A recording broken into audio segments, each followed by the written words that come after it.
This is the Troutbitten Podcast. Troutbitten. Troutbitten? Troutbitten. Troutbitten.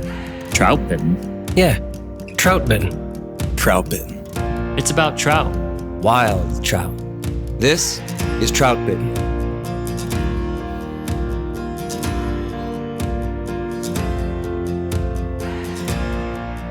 This is the Troutbitten Podcast, and thanks for tuning in. My name is Dominic Swantowski. I'm the owner of Troutbitten and the author of Troutbitten.com. All right, friends, welcome back to Season 13, where these episodes are just conversations around a topic. And tonight, the Troutbitten guys are here with me to talk about two flies. Why do we fish two dry flies? Why do we fish two streamers, two wets, or two nymphs? And why don't we? Why might we fish with just one fly? Because multiple fly rigs are a common solution to fishing problems, but extra flies on the line can certainly create more issues than they solve, too. First, let me quickly share with you a few updates about the Troutbitten YouTube channel. A few years ago, I started working with Josh Darling, yes, the Wilds Media guy on our podcast here, to create the video branch of this Troutbitten Media project. And from the beginning, I always had a plan or somewhat of a framework for the series or the categories that I wanted to include on the channel. So the category of Troutbitten tips is about the tactics, about reading water, rigging, and making plans for how to find fish and catch trout with good technique. And there are 36 of those videos now. Fly fishing the mono rig is a category that's specifically about using the tight line rig that we all love so much. It goes well beyond Euro nymphing, and you'll find 8 videos that cover streamers, nymphs, and dry flies on the standard mono rig system that is built for casting. Then there are 8 videos in the category of the Troutbitten Fly Box, where we cover some of our favorite patterns, not just showing how they are tied, but also talking through some of the when, where, and why we might choose these flies. Also, in the Fishing with Friends category, there are 2 videos that show a day on the water with good friends and good fishing. These videos are just a lot of fun. So there are many different styles of videos on the Troutbitten YouTube channel. And from the beginning, I knew that I wanted to add a series where I do the video work myself. So this summer, I started the Fish and Film series. There are now 4 in that category, and these videos show the fishing from a couple different camera angles and generally tell the story of what happens while we're out there on the water. The technical situations, the changes and the decisions that we make, along with the experience of fishing some beautiful trout water. Lastly, I added the Riverside series a few weeks ago. And these are simple videos for sharing Troutbitten articles and some streamside thoughts. So, the Troutbitten YouTube channel has grown into a big resource. We're proud of the work and happy to share it with you. Hopefully, that breakdown of the various categories will help you find what you're looking for. And as with everything at Troutbitten, none of these videos are meant to stand alone. And if you follow the resources and links provided, it all kind of ties together.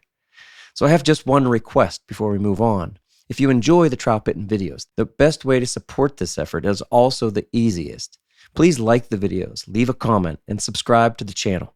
Because perhaps more than any other platform, those metrics drive success over at YouTube, as it's very much community-driven. Thank you very much for your support across all the branches of Troutbitten. All right, guys, are you ready? Let's everybody just say hi for a moment so people can hear your voices. Start with Matt Grobe from Bozeman, Montana. Hey now. Steelers win. Big win, baby. How about it? That's a big one. You know, I feel good. My Danger Russ I know. jersey's in the mail. You're all about Russell Wilson. He was. I'm all about W's. Yeah, That's that's what right. I'm all about. Whatever it takes. All right. We could go on and on. You know, there's a lot of Steelers podcasts out there. We should have our own. We should moonlight with our podcast, Steelers There podcast. you go. I wouldn't mind that. Right? Every day. Daily Maybe- podcast. Daily shot of Steelers. We can call it the Angry Inzer, I thought you might have something. right? Let's say hi to Josh Darling. You don't have a favorite football team, do you? Grew up in Indianapolis, so it's always been a Colts fan. Yeah, okay. How about it? Glad you made Big Ben famous. Is that all you want from me? You gonna say anything else? All right. Let's move on from football with Darling, and I will say that I met your dad, Greg, the other day, right? Yes. How'd the little mini camping trip go? One night or 2? It was one night. We got a lot of fishing in those in that one night I though. like it. Yeah, we met up with you and filmed a quick film, and he fished upstream, and apparently he got into one. while we were filming. You did not get skunked. And we filmed pretty quickly. We did film that. I was impressed. I'm sure that was our fastest film by I know. at least. I mean, that was probably our 45 fastest by an minutes. hour ever. Yeah. Hey, I was impressed that your dad seemed like. Is your dad younger than me? No. Hmm. What are you? You're probably like 50, what, about to 49. turn 50 or I'm something? 49. 49. Yeah, no, he's 61. No kidding. Yeah. Have you guys Wow. met Greg? He's a young 61. Yeah. Right? Greg is agile. Mhm. Great angler. Seriously. Trevor and Austin have both fished with him. Yeah. No kidding. I'm telling He's you. doing pretty Anytime good. Greg's around, fishing is good. That He has seems yeah. to be true. He has a good fishing mojo. We should have him on. Maybe episode 7 and pick his brain. There you I'm go. sure he'd love that. But yeah, we went and spent a night on one of our favorite rivers, and it was busy because it was the weekend and it was sunny, so people assume that's good. So everybody was out on the river. And, we It'll were, be Great so fishing comfortable weather. out there. we got hardcore high holed a couple times, but let's see, Saturday morning we got up early and we hiked real far, Nice. and we got a good couple hours in of really, really good fishing until we had the old lazy bums come and catch up with us. Well, good for you. That was cool meeting Greg. He's in Yeah. good shape. Austin, do you He's think doing you'll well. be in that good a shape when you're 60? What did you say? 62? Yeah, 61, I think. Austin? Yeah, hopefully I can do 61 chin-ups by then. Well, we were bragging about you last week. and- Really? Yeah. We talked That's about you amazing. a little bit. Austin, I also asked everybody to kind of reintroduce themselves last week. So I'll ask you the same questions I asked them. Tell us a little bit about your new job, though. And then tell us Sure, how you well- got connected to Troutbitten. So you got two things. In order, bud. Don't get them backwards, and don't forget part 2. 20 seconds, go. Don't screw this up. Don't screw this up, young love. My name is Austin Dano, and I'm the owner and author of Troutbitten.com. It's kind of true, isn't it? He's the editor. Yeah. Anyhow, my name is Austin. I work for a engineered wood products company. Recent change in my life, going back to a company I worked for previously out of college, working from home, so still in central Pennsylvania, Yeah. but traveling a little bit on the side, but yeah, mostly in the home office. So it's a change of life, but it's good. Meeting up at Troutbitten, it all came back from our good friend Sloop John B., who we've talked about plenty on the podcast. Yeah. I originally met him back in 2013, and I was Yep. sitting in a room with him. He asked me, where are you going to college? And I said, Penn State. And he goes, oh, you got to meet my friend Dominic. He's up there. He's really got his ear to the stream. He knows what's going on, blah, blah, blah. And I'll let you know when I'm coming up, and we'll fish together. And sure enough, he did. And kind of grew from a relationship of fishing and music. Originally met Dom, who is the owner and author of Troutbitten.com, at a Bar Blue down at State College, PA. Bar And, Bleu. met him during a gig, and kind of made that a Saturday night tradition where I'd go watch him play music, and then we'd talk about fishing during the set breaks, and then we'd talk about music and fishing till the end of the night, and just went from there. Go to Sheets, get some subpar food. Go to Sheets, inevitably be very disappointed. They have good gas, and it's about what they got going on. Well, anyway, we don't I'm want to. from Philly, so I'm a Wawa fan. Yeah. Hey, Trevor, I didn't forget about you. Dr. Trevor Smith, how was your week? Yes. My week was great. Yeah. It's I've been out in the woods a lot with the kids. We've been doing a lot of stream exploration. Jack is really into catching crayfish right now. Love it. And so we go up to Josh's farm and let them run loose on the stream. And That's cool. I've been going to about every stream within 20 minutes driving distance for Jack to survey the local crayfish populations. Isn't But that something? yeah. Yesterday we were going over just all the aquatic insects too, and Love we it. were looking at under rocks because there weren't any crayfish, but we were talking about caddis and mayflies and scuds. It was fun. It was really fun. So we get a lot of listener questions about, I don't know, people want us to talk about, how to get kids into fishing. And it's always kind of been me with the kids that were old enough to maybe have had some experience with like, hey, here's what seemed to have worked and maybe I should have done this differently, right? Because my boys are 14 and 16. But now you and Josh and Matt are having kids that are, getting old enough now that you've been through a few things, right? With kids. And we should do that someday. Yeah, for sure. It would take more than one podcast. Yeah, it would. That would be a fun conversation, though. We I would. feel like I could learn a thing or two from you guys. Yeah, that's the thing about all these podcasts. We're always learning from each other. So let's get to that listener question. Picked one, just one this week. Anybody want to read this? Yeah, I love reading. I know you do. Man, he didn't even pause. He didn't give anybody a chance. Mm-mm. Doctor. That was like 0.7 I seconds. don't care. I also hate. He goes, I also don't hate- care. I hate pauses in conversation, and Yeah. I love reading. So You just want to get through the day. Good luck ever getting to read anything. Doctor else, just you wants to guys. get on to the next appointment. Let's go. Okay. Here we go. Here we go. All right, this one is from Robert Kerpekis. Kerpekis. That's an Eastern European name, huh? Sure. Anyway, I don't know. Sure. Sure. Okay. Kerpekis. It's nearly as common as Smith. No. Yeah. Now that's a name as old as time itself, Austin. All right, we're jumping in. Question came through email. Hello, Dominic. Implied Troutbitten crew as well.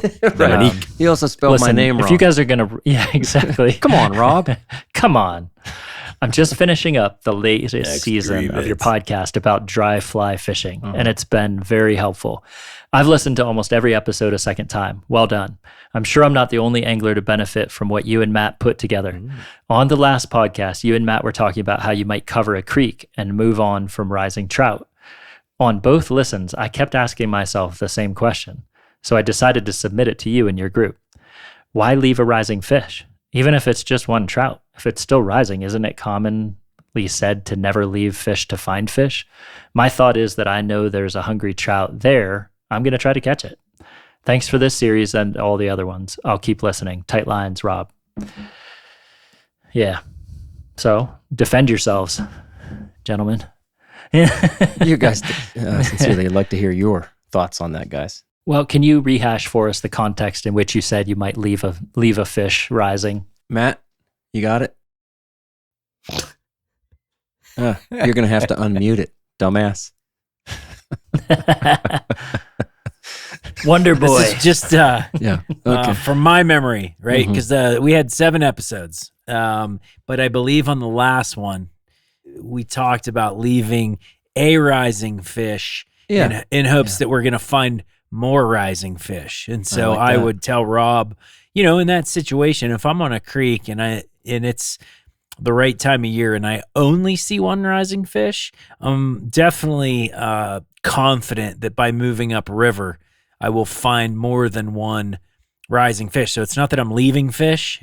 I'm just leaving a singular fish as opposed to knowing and feeling confident that I'm going to enter a section of river that's going to have multiple rising fish. Mm-hmm. Mm-hmm. Nice. You leave the one That's to fair. find the 99. Yeah. Yeah, there you go. right. All right, biblical reference. Boom. Yeah, I think that makes a lot of sense because I honestly, even if those fish upstream are theoretical at that point, Mhm. you are exchanging the missed opportunity of one fish for theoretically 4 or 5 fish or whatever it's going to be. So, and I think honestly, the more experienced you are and the more you know that particular river, probably the better you feel about those decisions based on your own experience there and historical fishing. Yeah. So I think it obviously isn't a decision made like willy-nilly. Yeah, we also I think it talked- makes a lot of sense. We also talked about the fact that some people take it as a personal challenge. Like, I'm going to catch that rising fish, that one fish. I'm going to set up for an hour over them. I don't care if I'm there for 2 hours. I'm going to get them. That's not me, but that doesn't mean it's wrong if Rob loves to do that. I think we made that clear. We are never trying to tell all these podcasts. We're never trying to tell people you should do it our way. But that's sort of the thing here is that we'll tell you what our favorite way is. My favorite way is to give up on that fish. I like the way Matt put it. I'll leave one fish because I know that I got a lot more opportunities up ahead. And by the end of the day, personally, I'm more satisfied by catching, 10 instead of 1. Mm-hmm. Well, usually, right? And size and quality of fish and how challenging that fish was, that all matters. But yeah, it has a lot to do with the streams that you're in too. And in most of the waters that I fish, I am very confident that around the next bend, I'm going to have a lot more opportunities. Yeah. I bet Bill has a stat for how long on average it takes him in between fish caught or fish in the net.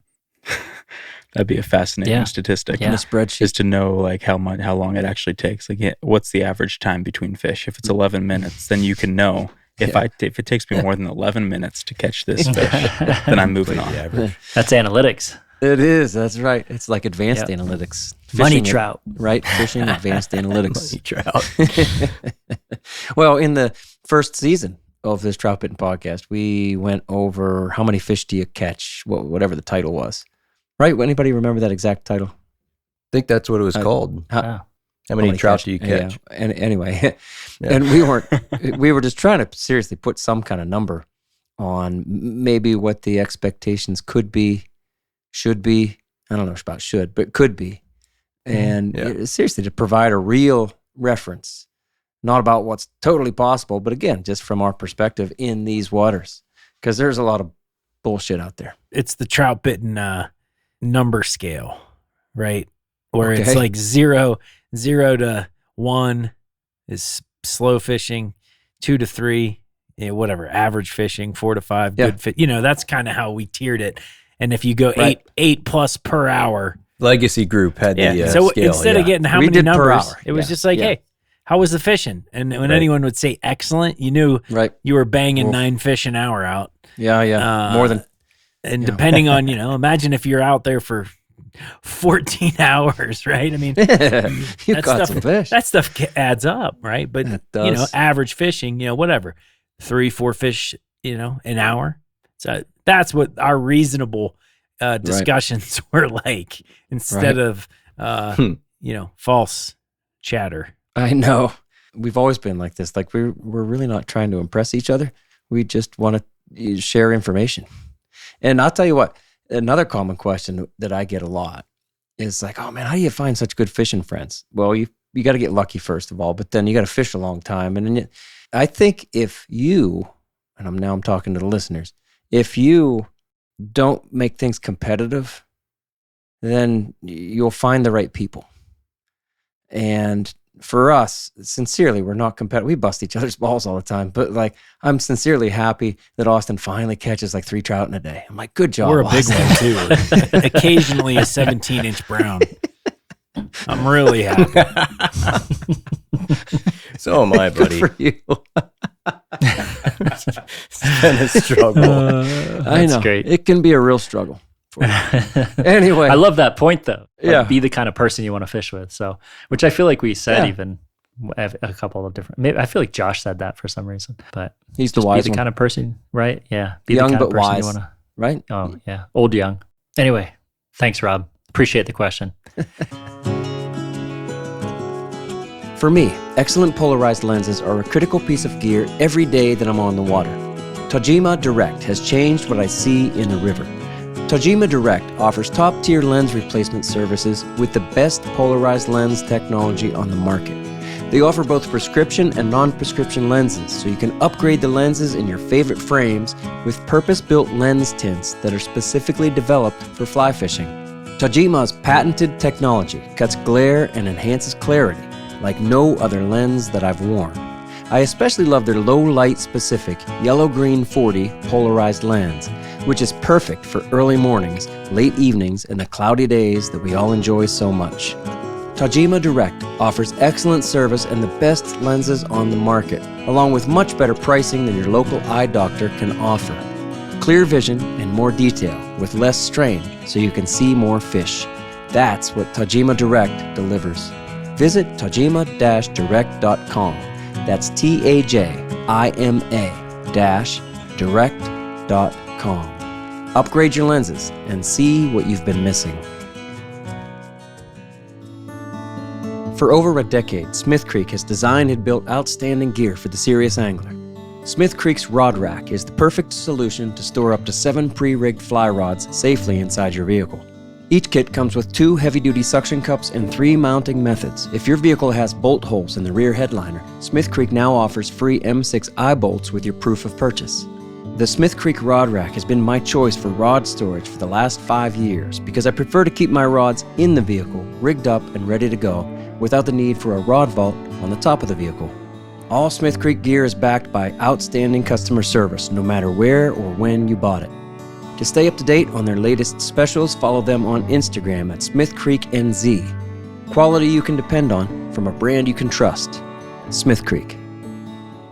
All right, guys, let's move into our topic. 1 fly or 2 or 3 maybe. Matt's going to tell us about a 2-fly tournament in a little bit, right? I'm starting it. We've talked about all this before as part of other podcast episodes. I remember talking about 2 streamers, fishing 2 streamers. We surely have addressed using 2 nymphs. Matt and I talked about using 2 dry flies this past summer in season 12. And then we've talked about using 2 wet flies at night 2 summers ago. We had the night fishing skills series, and we talked a lot about using 2 flies almost always. And of course, the dry dropper style, however you do it, we kind of have 3 different ways of breaking it down. That's 2 flies. It's a dry fly and a dropper. We're so often using 2 flies, but not always. But we've never dedicated a full conversation to this multiple fly thing. And to follow our theme for this season, let's jump right in here with some thoughts. What works, when, and why? What are the upsides? What are the downsides? You guys lead it. What do you think? Well, I'll just go out and say complex currents to me oftentimes bring out some of the drawbacks of multiple fly rigs. And that could be at night, it can be in the day, it can be a dry fly, wet fly. Streamer is probably one you might be able to get away with a little bit more if you're being active about its retrieval. Not a dead drift, right? Yeah, not as much of a dead drift, but anything that you're dead drifting, you're going to run into some issues if you have 2 flies separated by a couple feet, if there's a lot of current changes. So I think it can just screw up a presentation, and you can do it unknowingly under the water or knowingly on top of the water. So you just have to be careful. You bring up a really good point, I think. To me, it matters a lot whether I'm trying to get a dead drift or not. Yeah. I probably sure. do 2 flies the least when I go actually 2 dry flies. For the kind of water that I fish dry flies in, it's really hard to get 2 dry flies in the same current and to actually get a true dead drift for very long because they fight against each other, and I can see it. And I think because I could see it, I go, no. Both flies are fighting each other, and all of a sudden one's pulling the other. And even if one's really small, it can kind of pull the other one if you got the right current, or if you have willing fish who don't, seem to mind that little bit of drag. Okay, then so what? But when I'm trying to get a dead drift on a nymph, I feel like I can control that. We should talk about that in a little bit. But then, like you said, with streamers, if it's an active presentation almost in any way, then I don't care about a dead drift. I don't care about 2 currents so much. I still set the flies up in a certain way, one bigger, one smaller, one, and again, we should talk about it. But I think that's a really cool first point to kind of bring up. Are you trying to dead drift, or does it not matter? Yeah, and I think a lot of people lose sight of that underwater because they can't see the nymphs necessarily. So I think a lot of new, I would guess, and I don't guide at all, so you guys would be able to tell me, but I would guess that a lot of newer anglers that are trying to employ like a mono rig or a tight to the system nymph kind of presentation would struggle more with 2 flies initially, just because it's going to be a tougher presentation, a sloppier presentation in some ways, and you're going to have less forgiveness. Sloppy is probably the word. It can get I think sloppy. about weight too. Like if we're touching on nymphing a little bit here, and kind of a typical double nymph rig is a really common way that you may have 2 flies on your rig. And in my experience, at least the way I think about it, is that if I have one point fly, that's going to be the fly on the bottom, and I have a tag above. And if I have those complex currents, it's more difficult for me to achieve a dead drift if the tag fly has any sort of significant weight or resistance built into it. I feel like that if my tag fly is a really thin-bodied, really hydrodynamically slick fly that doesn't have a lot of weight built into it, I know. I studied up. Good for you. That it doesn't cause as much of a dramatic effect on the drift, given that the fly on the bottom is mostly in charge. The top fly is kind of riding along a little, maybe more seamlessly, and not as doesn't look as out of place. When we say tag fly, we're talking about the upper fly. See, I think I have a different take on it. Okay, Bill, go. Oh, I mean, Matt. Well, Bill isn't here. Bill isn't here tonight, so I'm gonna put my best Bill Dell in the conversation. Okay. Yeah, that's good. So when I'm using a tag fly, Yeah, for me personally, not all the time, but I find the most success on a tag fly, whether it's weighted or unweighted, is during the emerging season. And so how it's kind of just fluttering around in that zone is kind of how I want it to flutter. I don't know if I want it to have a dead drift in that circumstance, because I have a heavy anchor down on the bottom, and then maybe 24 inches or 18 inches above it, I'm purposely floating that nymph in that, that type of column. Yeah, it's above the strike zone. And probably. often it's a soft tackle. That's cool. Or some sort of a merger pattern. It's not like a mayfly nymph, or typically, right? And so I would say a lot of the time, my 2-fly setup is covering 2 feeding lanes, and the upper portion of it I get away with a sloppier drift and still have some success because of what that fly's imitating. Rainbows. Possibly rainbows. But do you know what I'm saying? Yeah. No, I'm kidding. Yeah. Yeah, I nice. do. Right. But Matt, I don't know if that's a sloppy presentation. I think what you have might be let's say a more accurate presentation, with one fly really being the boss. That bottom fly is, you called it an anchor, but I know you don't necessarily mean it's really, really heavy, but sometimes it is, yes. But your lower fly is the boss. I always say you're in touch with the heaviest thing on your system. So, and again, we're talking nymphing here. So there you have your heavy fly down at the bottom. Now, Austin, that's pretty similar to what you're talking about, right? Yeah, it is. But Matt's saying that his tag fly, his upper fly, is going to be really light, with like a wet fly. It's, Matt, you're saying probably like no weight to it. No, I mean, I fish beat on it occasionally, but it's going to suspend because of the depth. Like I'm suspending it's it lighter. On my, let's say I have 4 feet of tippet, and and that tag is 18 inches above that. It can't get any lower in the water column than, you know what I mean? 36 inches, even if it is weighted, right? It's still going to be drifting in that suspended column, which is what I kind of want it to achieve. That sounds pretty similar to what Austin's doing. I think so. Yeah. I mean, I think it is similar. I just think it's tougher to get a dead drift, or like when you said heavy, all of a sudden, doesn't that alter that tag regardless when we're fishing those heavier anchors? Well, yeah. It kind of pulls it in ways that anchor is going to drive the drift. Right. Many times. I think I wrote an article about this not too long ago. I've many times found that, again, while nymphing, so my bottom flies that it's in the strike zone and it's the boss and it slows down. And then I know my tag is riding up higher and out of the strike zone, but it's going strike zone speed. And sometimes that is the real ticket, to have that fly that's out of the strike zone, but it's going slower than the current that it's actually in. And that, I think maybe it does take on the characteristics of an emerging insect. So much of it has to do with the speed of the water that you're fishing, and and thus like the angle of approach. Like we talk about a lot with like a mono rig approach. Like what angle are you going to have your rod tip at to get your line at the angle that you want it to be? Yeah. And sometimes that's more vertical, and sometimes it's more like down closer to 30 degrees. And if it's down closer to 30 degrees, then that tag is going to be a whole lot closer to the same exact depth than your point as your point fly. And so any time where you're not straight up and down, like straight up and down is where we're actually going to get a true, let's say 18 inches of difference between your tag and your point fly. But hardly ever are we at that. Usually it's 45 degrees, That's a cool thing to point out. Yeah. And if you're 45 degrees, that's then up to us. Then it cuts that down by at least 30% to like the difference between your point fly and your tag fly. And so the way that I think I explain it to people when I'm fishing with them is like, really you're increasing your chances of success without complicating things too much, because with 2 flies, you can explore different depths, but they're subtle.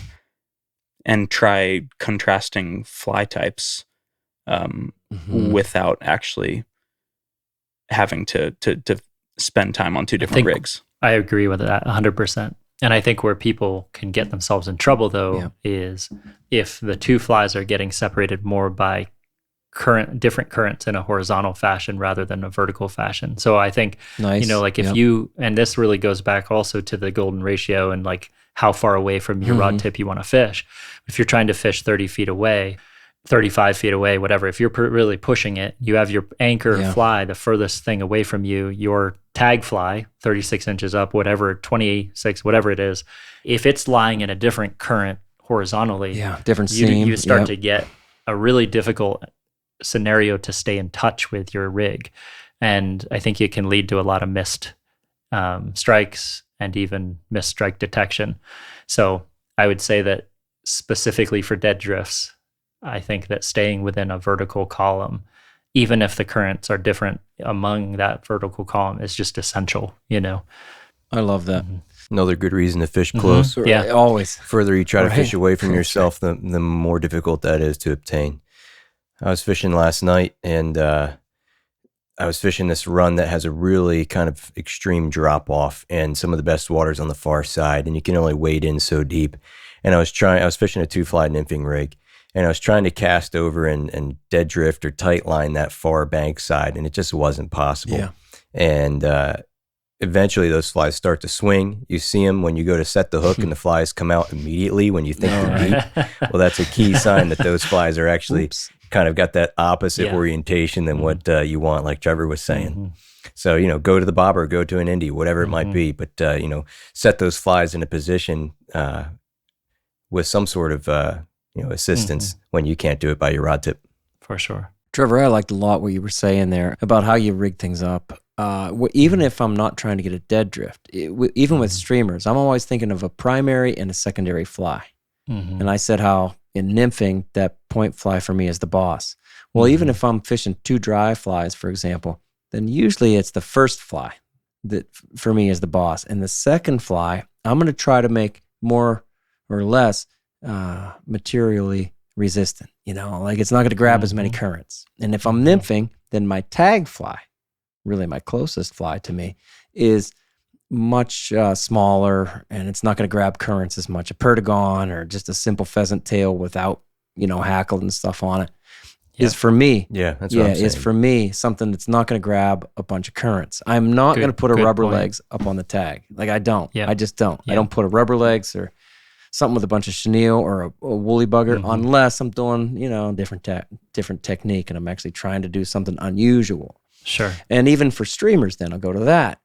Streamers I have on the point fly, my parent fly, my primary fly, and that's where my weight is, or maybe I got split shot right next to it, whatever.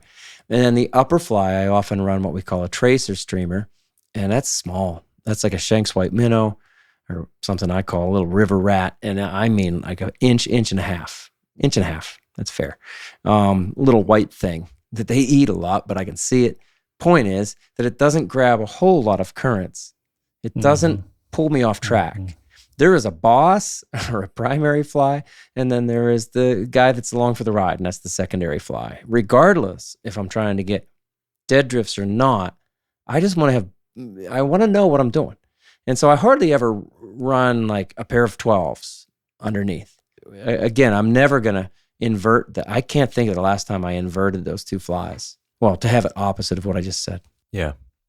I think night fishing, well, I don't want to make this too much about night fishing because we obviously dedicate a lot of stuff towards that. And I think, not everybody fishes at night, but yeah, but it all applies. We run into this issue a lot when it comes to presenting the point fly as a floating or even a half submerged fly. And then your tag fly, which is most often a wet fly. And even if it's very lightweight, it's difficult. If it's of enough size, it's difficult for it not to affect your presentation and your drift. And when you get the opportunity to see the two in the water together, it kind of drives home for you how much it's happening. And if not even always the drift, you even see how like your ability to manipulate your point fly is really blunted by that tag fly absorbing some of that like motion, because it's an anchor point in your system, right? It's an anchor point on your leader and on your tippet. And if it has enough resistance to it, anything you impart from the rod tip down might get stuck there, and then you don't have anything making its way to the. So I think even from a 2 streamer standpoint, I've seen that where you have to be careful. Like I think you made that point well, that your tag streamer is a nice, small, streamlined streamer. But I see a lot of times where people are fishing 2 streamers in tandem, and one of them might be, the one on tag might be quite resistant, and that can create some tricky presentations. Well, even the small one is going to affect it. And if Bill was here, he'd probably say what he told me in a boat one time. He's like, that upper fly, that tag streamer, we were fishing streamers from a boat. He's like, that tag streamer is affecting the drift of the lower fly. And It's really messed with you, Dom. What's that? That comment really stuck with you. Yeah. Well, a lot of what Bill says It's sticks really with messed me. you up. I mean it. Well, most of the stuff that you guys say, it does. It affects me. I'm like, oh, I should think about that. But there are a couple other fishermen that I trust a lot, but I trust you guys. But I remember Bill telling me that. He's like, well, and again, your animations are not as strong because they're being buffered almost by that upper streamer. Yeah, exactly. Noticed that a lot this weekend. Like I was fishing just a double streamer rig, and I had like just a small white streamer. We've talked a little bit about that before, just so that you can kind of tell what's happening.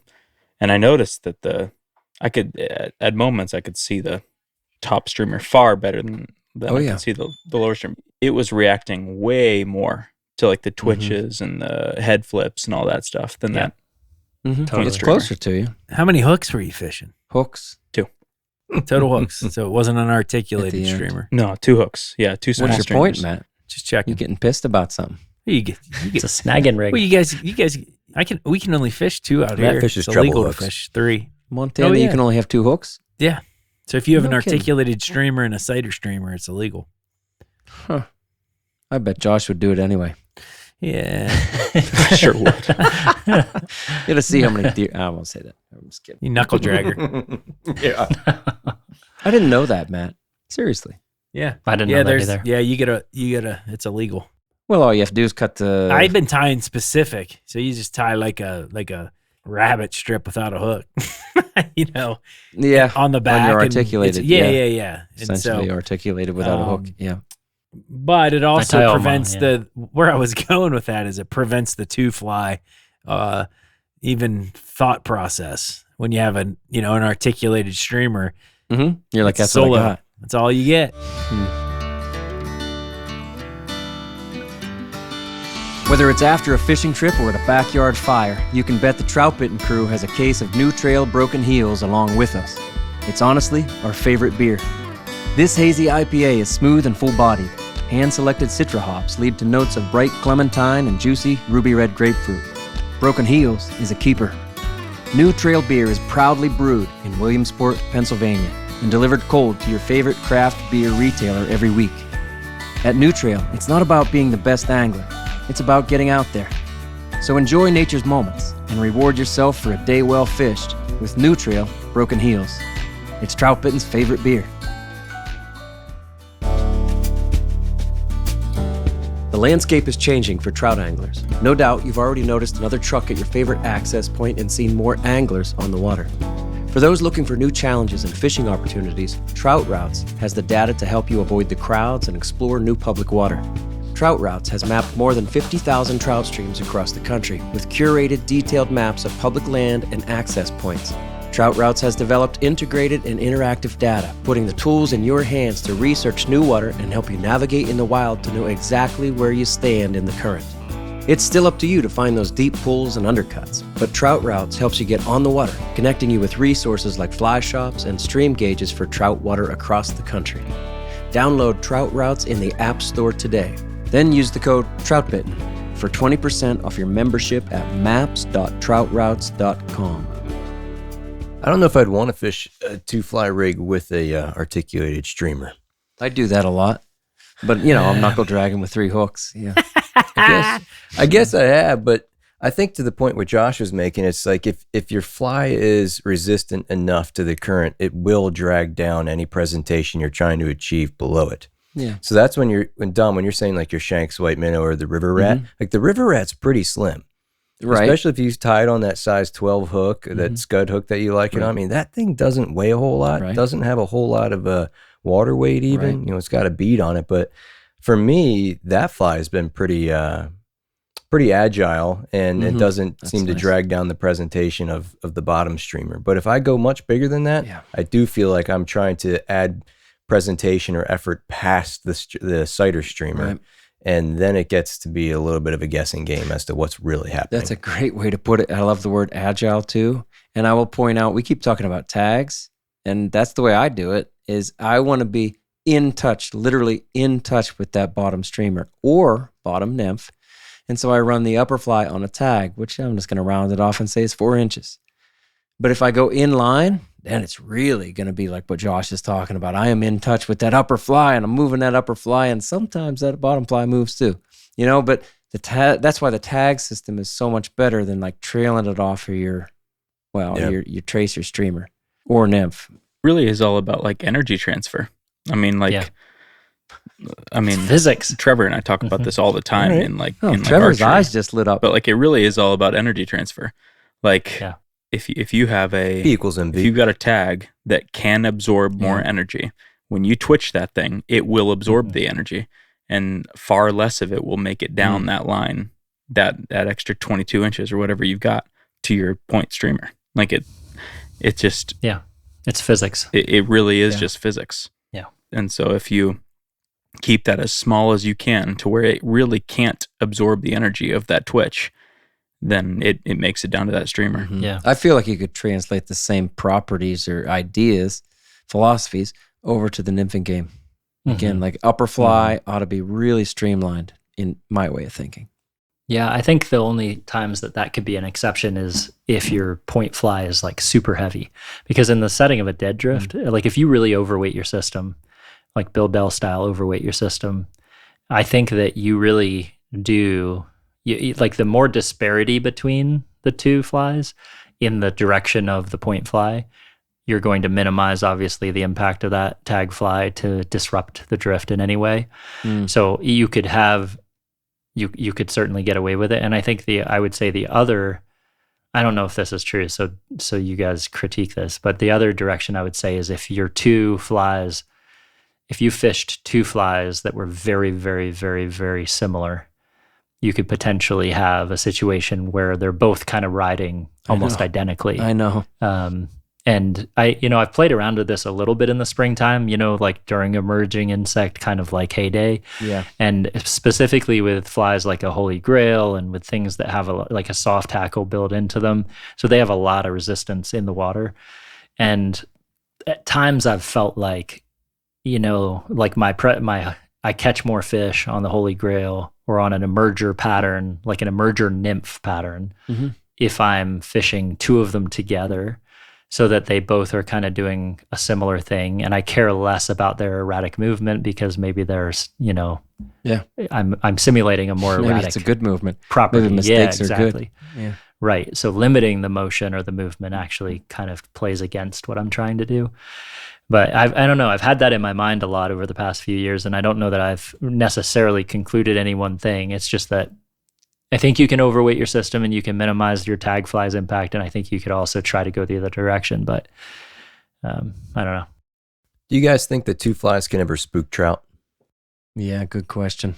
I think it goes back to if it is spooking trout, yes, but it's due to the drift more so than like the two flies, right? That's a good point. Yeah. It's just the drift sucks. Why does the drift suck? It's because I'm fishing two flies. Like You're saying a dragging fly is going to spook trout sometimes. Yep. I don't know. I've got some Bill Dell flies that would scare me if I'm a trout. The ones with the big painted clown faces on them. I think if you're fishing heavy, two heavy flies in shallow water, and of course, I think that could contribute to spooking fish. But in general, in normal conditions with normal flows, I don't think two flies spook trout at all. Matt, I'm with you on that. I mean, I have people telling me that they're using 7X because they think 5X is going to spook trout. And I'm like, it's not the 5X that spooks trout, it's bad drift. Presentation. Yeah, presentation is what, bad presentation, odd presentation. The trout is like, whoa, what's that? That doesn't look right. I'm going to shut her down for a while. And of course, the lower, clearer water, and I don't care if you're on dry flies, nymphs, or streamers, or wets, the lower, the clearer the water, the more they're going to be susceptible to that. The more they're going to go, nope, this is something strange, something's up, and I'm shutting it down. What about the flip side of that? Do you think that there's any times where having two flies does it, like independent of the fact that you have another fly that has its own percentage chance of being taken, do you think two flies ever fish better than one as a tactic? Like one fish looking at your two flies, is he more likely to eat one of them than if he was that one fish looking at one of those flies?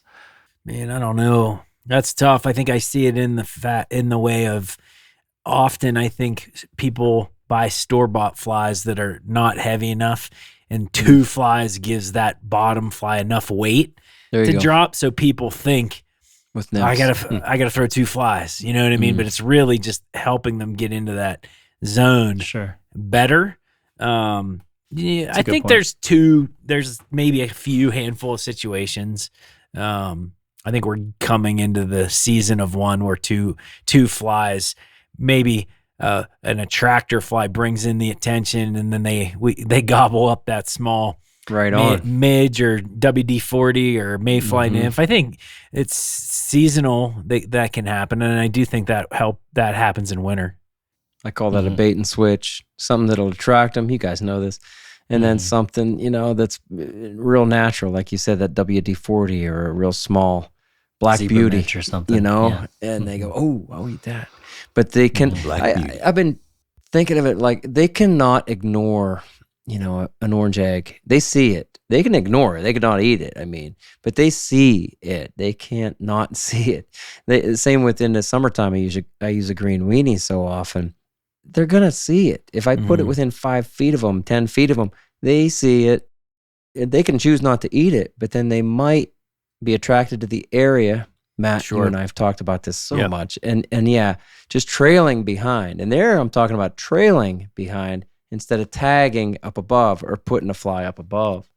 There's a lot to that. But Trevor, my quick answer, as soon as you asked that question, my quick answer is I can be a lot more accurate with one fly rather than two. And I don't care how you have them rigged. One fly, I can be ultra accurate, right next to the bank, right under the limbs, close, around the weeds, whatever it is, wherever I need that accuracy. I mean, come on, who can argue with that? I can be more accurate with one rather than two, no matter how they're rigged. That's a good point.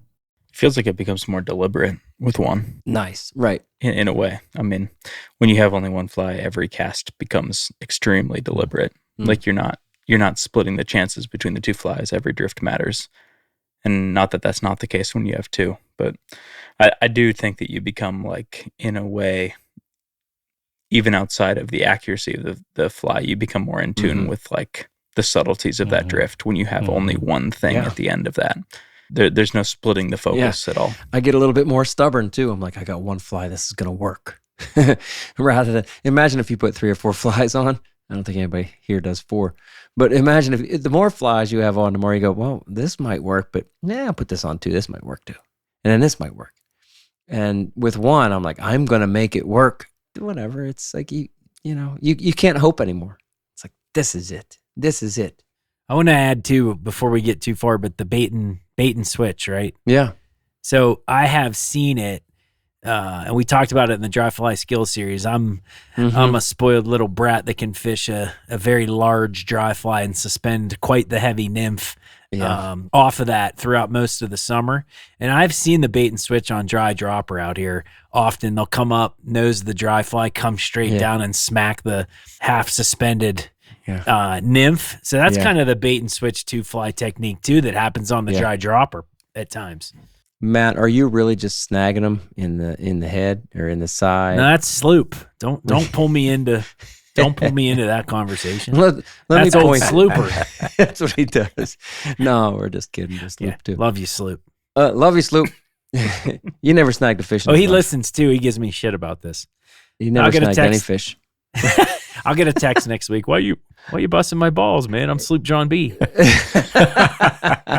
Hey, one of the things we should point it out. I mean, 2 flies is going to snag fish more often than one fly, right? Yep. And again, it does matter how you rig them. The further apart you put those flies, if they're 36 inches instead of 16 inches, they're going to snag less. You're going to accidentally snag a fish less. I think, I'm sure if you tag that upper fly rather than trail everything, you're going to snag fish less. Yep. One of the reasons, we talked about this in the night fishing skills series, one of the reasons I kind of stopped, well, I have stopped, trailing a wet fly behind like a big mouse or mouse emerger, as we like to call it, is because I used to just snag fish so often.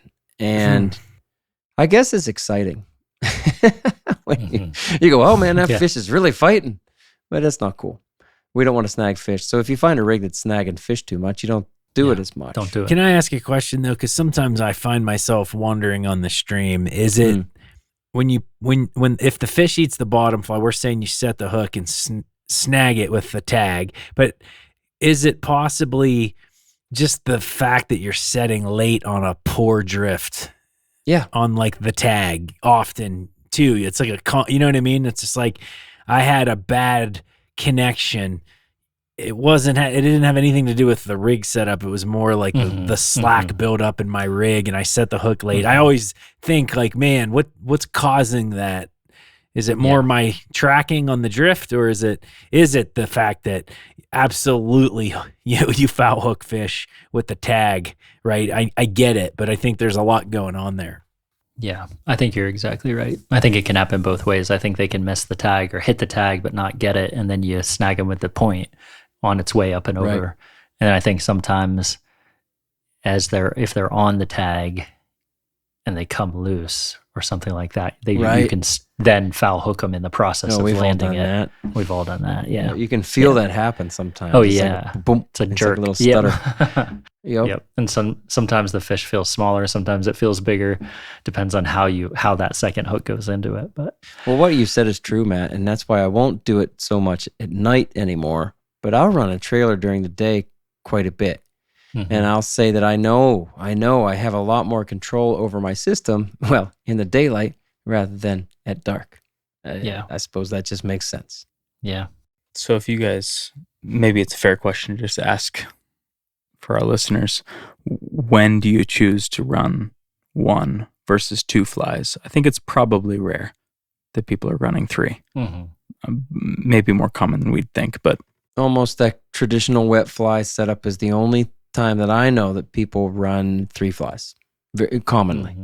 So if you're nymphing, if you're working up a river nymphing, when do you choose to cut off that tag? Those complex currents. Especially like super First heavy thing you water. said. Like let's imagine a plunge pool with lots of turbulence after that drop off and big heavy riffles and rocks and boulders that follow downstream. If I try to do a tuck cast into the head of that plunge pool and drop both flies down and then get them sort of seated into a drift and then expect them to play nicely together, it's sometimes a pretty big ask and it doesn't end up very well. So what I'll do is cut off that tag and just focus on that one fly, like you said, Josh, be really intentional. And okay, I'm going to tuck that fly in. I'm going to make sure it reaches a dead drift, get it to the strike zone and ride it through. And you can be a little bit more deliberate and maybe a little more bossy on that anchor fly or that bottom fly because you're not worried about the resistance or the manipulation of the tag fly up above. Nice. You can sort of put the tippet in a position Nice. a little more freely than you can if you have 2 flies going on in those situations. Comes down to accuracy again. Yeah, it can. That's what Small I think. stream, shallow water too. That's another situation. I'd say even if the currents aren't that complex, but if I feel like I'm having to lay my rod down to a pretty low angle to keep both flies in the water, or put them so close together that I feel like I might as well just have one fly on in the first place, then I'll just fish one fly. We didn't even talk about that much, but the spacing between flies matters a lot. I don't think anybody here ever runs them 4 feet away, apart, but we talked about 36 inches, which is pretty much my maximum. And then I've gone about 14. Well, I've gone closer. I've tried 6 and 8 inches away, but they don't seem to eat them like ever. And what I seem to be able to get away with is 12 to 14 inches. And Austin, a couple times now, you've said like complex currents. And when I have complex currents, but for whatever reason, I still want to run 2 flies, maybe because like Matt said, because I want the combined weight of those nymphs, for example, then I'll run them pretty close together, 12 to 14 inches. But that's when I'm probably trying to get them both down in the same zone, Yeah. you know, at the same level. Yeah. So I you're think saying- that's important too. Yeah, so you're saying 12 to 14 As a as minimum. like minimum. Minimum, yeah, Right. yeah. And my Yeah. maximum Yeah. would be like 36 inches. Hmm. Is that fair? Is that what you guys think? Or- Yeah, it's definitely Yeah, max. yeah. If I want to get down because I of don't know weight, if I've ever though, gotten out to like 36. that's but one yes. of the situations where I would choose not to have two flies to do the job. Mm. Like I'd rather have a split shot in Right. line, Good 6 call. inches above the the anchor, than try to get that stuff to work in a complex current situation. Good call.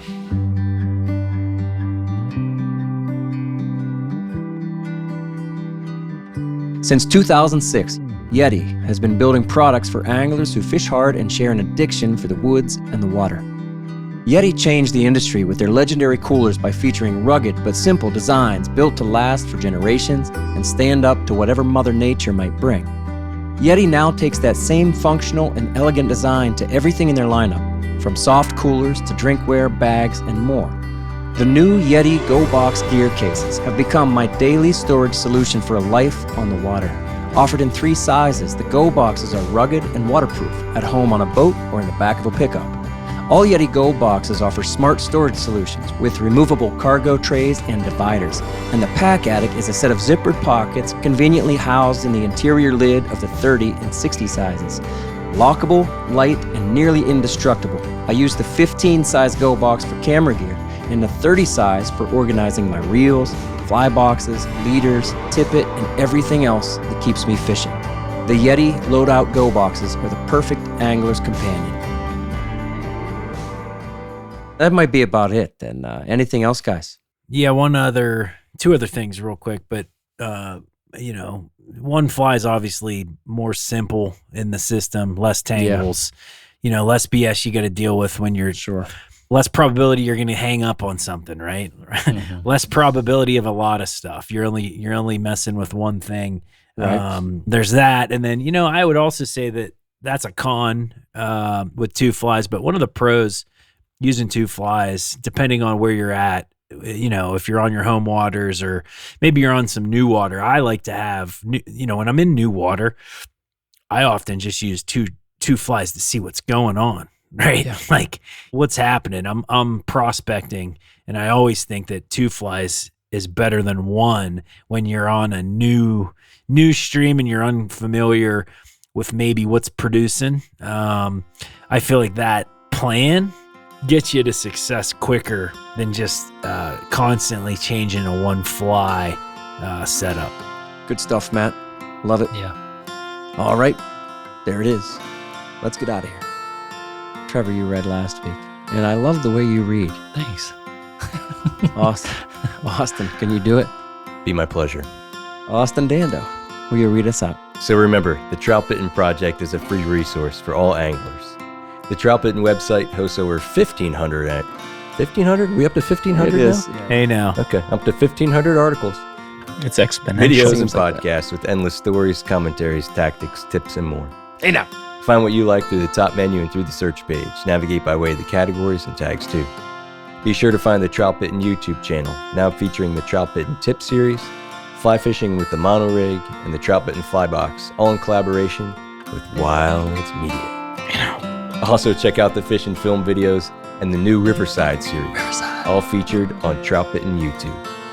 Thank you for listening to the Troutbitten Podcast. Please give the show a 5-star rating on Apple Podcasts or Spotify and leave a comment, because that really helps. It really does. Till next time, friends, fish hard, enjoy the day, and find your life on the water. On the water.